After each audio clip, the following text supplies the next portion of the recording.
Ok, allora vorrei parlarvi della mia pietà da un punto di vista un po' più ampio e non quello prettamente visivo. Ho cercato di spingermi oltre alle rappresentazioni più comuni della pietà. Maria generalmente è molto giovane nelle raffigurazioni pittoriche, scultoree, anche se madre di un 33enne. Nella storia dell'arte questa cosa è stata già indagata, dibattuta, ci sono state anche parecchie controversie sull'età di Maria e si è arrivati insomma a fare delle stime piuttosto attendibili anche. Ebbene, però io volevo sottolineare questa differenza di età della madre con il figlio, con la sua esperienza, con la sua forza, anche con la sua fragilità, e quindi è uno dei motivi per cui ho scelto mia madre per impersonare Maria. Prima di tutto perché per me è l'emblema della madre. Questa cosa credo che possa avere un qualche effetto anche sul dipinto stesso, sull'intensità, sul fatto che conosco molto bene chi sto dipingendo. Mia madre, che è una donna grande di età, con il figlio impersonato da mio fratello, quindi davvero suo figlio, perché credo che possa conferire una maggiore intensità al rapporto madre-figlio che si svolge in questa scena così intensa e potente, e anche per incrementare la possibilità che lo spettatore si riconosca in questa scena o che percepisca qualcosa di più familiare anche in una cosa più sottile come questa. Secondo me può avere un impatto sul dipinto, per quanto sicuramente contestabile, ma è una scelta che ho fatto da un punto di vista artistico e anche da un punto di vista simbolico. Un'altra cosa importante è che ho deciso di far sì che Maria guardasse verso il cielo e verso Dio e non suo figlio.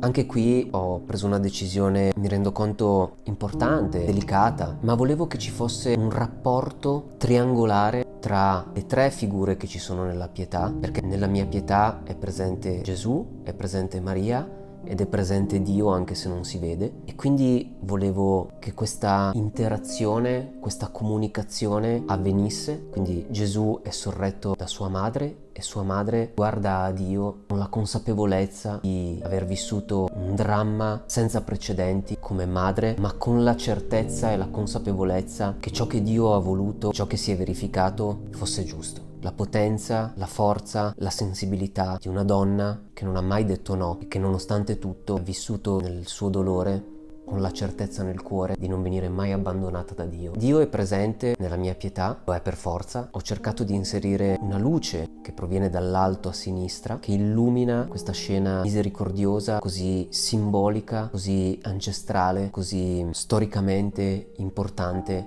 per l'umanità, per la cristianità. La luce divina illumina Maria e Gesù, e anche su questo sfondo, su questa scenografia che viene parzialmente illuminata, va a completare la composizione triangolare.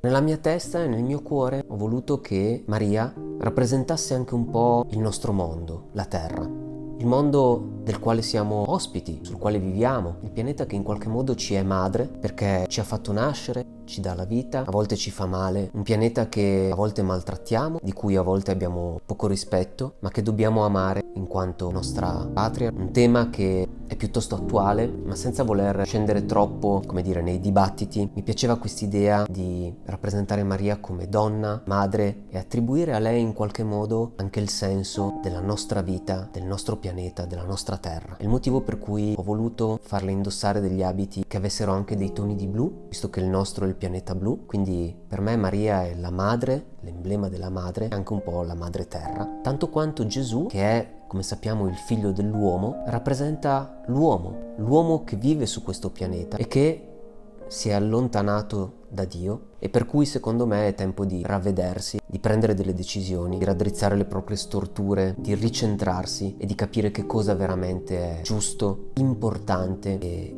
elevato al fine della nostra evoluzione come specie, ma anche spirituale. Quindi ecco che Gesù per me in questo dipinto è il Cristo, il figlio dell'uomo che è morto e risorto per noi, per i nostri peccati, ed ecco l'uomo che a mio avviso è in una fase di grande sofferenza, di confusione, di perdizione, e rischia grosso. Ecco perché simbolicamente il corpo defunto e martoriato di Gesù anche qui per me rappresenta un po' la nostra condizione. Infine Dio come forza e potenza sopra ogni cosa che trascende tutto, come luce divina in rappresentanza dell'unica nostra possibilità di riavvicinarci a qualcosa che è spirituale, che ci riporti su una retta via in questo mondo di errore, di peccato, di perversione. Allora ecco che questa scena per me deve essere ancora più ricca di quello che già è e far sì che parli anche di noi, della nostra condizione, dei pericoli che viviamo e delle possibilità che abbiamo di tornare ad essere giusti.